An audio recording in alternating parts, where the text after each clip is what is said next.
சரியா பின்தொடரலையே. அதான் உங்கள்கிட்ட சொன்னேன். நல்லா வந்து எடுக்கலாம் நீங்கள். ஐயா வேணாங்க, நான் ஒரு அரை மணி நேரத்தில் கீழே வந்துடுவோம். உள்ள ஒரு தோட்டத்துக்கு உள்ள போயிடுவோம். ஆமாம், முந்தலுக்கு வந்துடுவோம். நாலஞ்சு போட்டோ இருந்தால் ஐயா மணி எத்தனை? ஒரு 6:30க்கு முந்தல் வாங்க. ஆமாம் ஐயா, வர்றதுக்கு 1 மணி நேரம் ஆகிடுங்க ஐயா. 6:30க்கு வந்தீங்கன்னா நாங்கள் வந்துடுவோம். இதானே ஏலக்காய் காலை தவறு இல்லாமல் இருக்குங்க.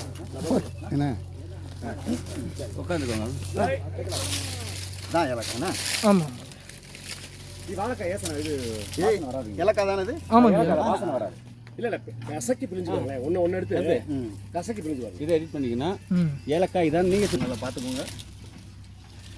கோடிமெட்டு பகுதியில் கிடைக்கக்கூடிய ஏலக்காய் தரமான ஏலக்காயும் கிடைக்குது. ஆனால் இதற்கு எந்த அரசாங்கத்திலேருந்து எந்த ஒரு கொள்முதல் நிலையமும் எதுவும் அமைக்கிறது. இல்லை, இங்கே ஒரு சில இடத்துல டவர் இருக்குல்ல, பார்க்கவா? அசக்கி அப்படி மோந்து பாருங்க. மனம் வராது, மனம் வராது.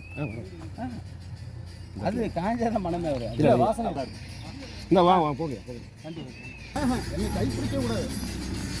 என்ன கை பிடிக்க கூடாது. அங்கே தான் அண்ணன் கையை பிடிச்சி வரேன். ஆமாம்,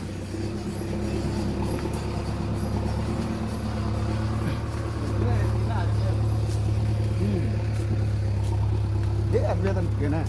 இப்படி சுற்றி அளவு சேர்த்து அப்படியே வர மாதிரி சேர்த்து.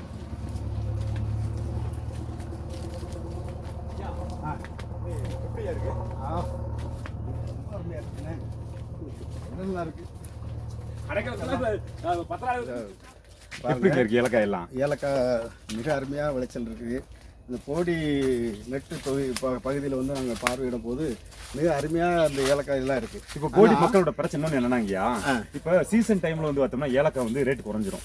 இப்போ மற்ற நேரங்கள்ல எல்லாம் பார்த்தோம்னாக்கா சீசன் இல்லாத டைம்ல கிலோ 3000 4000 அந்த ரேட்டுக்கு போகும். சீசன் டைம்ல 700 அதிகமான விளைச்சல் இருக்கும்போது ரொம்ப அதனால முழுக்க இதுல நன்மை அடைகிறது வியாபாரிகள். இதுக்கு இந்த வியாபாரிகளுக்கு நன்மை அடையிறதுக்கு உற்பத்தி செய்யக்கூடிய மக்களுக்கே அந்த நன்மை உருவாக்குறதுக்கான திட்டம் தான் நம்ம நாம் கோடி மக்களோட இது டிமாண்ட் என்னன்னா, இங்க ஒரு இது நம்ம ஒரு ஸ்டாக் கொள்முதல் நிலையம் வச்சு நம்ம இருப்பு வச்சு வெளியில ஒரு மதிப்பு விலை கொடுத்து வாங்கி உற்பத்தி செய்யக்கூடிய மக்கள்கிட்ட இருந்து வாங்கி நல்ல விலைக்கு உற்பத்தி செய்ய முடியும்.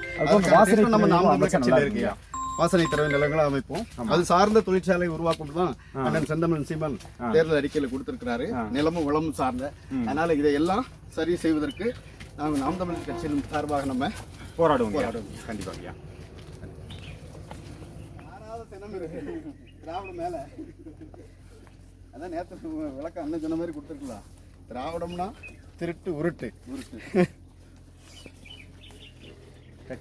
வணக்கம். நாம் தமிழர் கட்சி சார்பாக இன்றைக்கி போடிநாயக்கனூர் சட்டமன்ற தொகுதிக்கு உட்பட்ட போடிமெட்டு இந்த பகுதியில் வந்து மக்கள் எல்லாம் சந்தித்து வாக்கு செய்வதற்காக வந்திருக்கோம். இங்கே போடிமெட்டில் பார்த்தீங்கன்னு சொன்னால் சுற்றுலாத்தலத்துக்கு உண்டான எந்த ஒரு செயல்பாட்டையும் இந்த ஆண்ட கட்சிகள் எதுவுமே செய்யலை. திராவிட கட்சிகள் எதுவுமே செய்யலை. போக பார்த்தீங்கன்னு சொன்னால் போடிநாயக்கனூர் வந்து ஏலக்காய் நகரம் என்று அழைக்கப்படுது. ஏலக்காய் நகரம்னு சொல்கிறாங்க. அந்த ஏலக்காய் நகரத்தில் நடக்க பாருங்க, இதுதான் ஏலக்காய் செடி.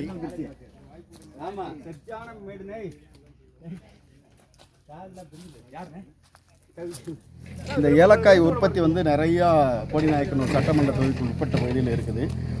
இதற்கு அடிப்படை ஆதார விலையோ அதை சேமிப்பு வைத்ததுக்கோ அல்லது அரசு கொள்முதல் நிலைகளோ எதுவுமே இங்கே இல்லை.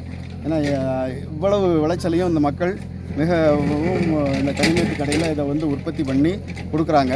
ஆனால் அரசு அதில் எந்தவித கவனமும் செலுத்தாமல் அதற்கான உரிய விலையோ அல்லது கொள்முதல் நிலையங்களோ வைக்காமல் வந்து அந்த மக்கள் உழைப்புக்கு மரியாதையும் அளிக்கவில்லை, அந்த பொருளுக்கும் மரியாதை அளிக்கவில்லைன்னு தோணுது.